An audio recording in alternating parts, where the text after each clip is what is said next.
Yo, what's up mga migoy? Di ana sabtad, jote tagaron night shift. Ipakita na ko sa inyo kung unsay among status diri sa minahan karon.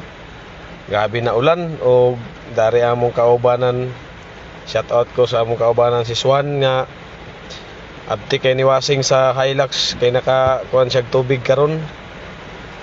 Kay gipatuluan gipakilid na ko ang Hilux og iyang gihinluan kay medyo hugaw na pud kaayo. Naka-tsambag yapon siya gamay. Dili na maghasol og hagot-hagot og tubig. Karon mga migoy, daan na ta ang mga kauban to sulod. Nagpaabot mi sa advice sa mo ang kalabaw-labawan ug kahitasan sa tanan. Ug ang kauban isa nilihok na driver sa elf. Mao na ang among area karon mga migoy.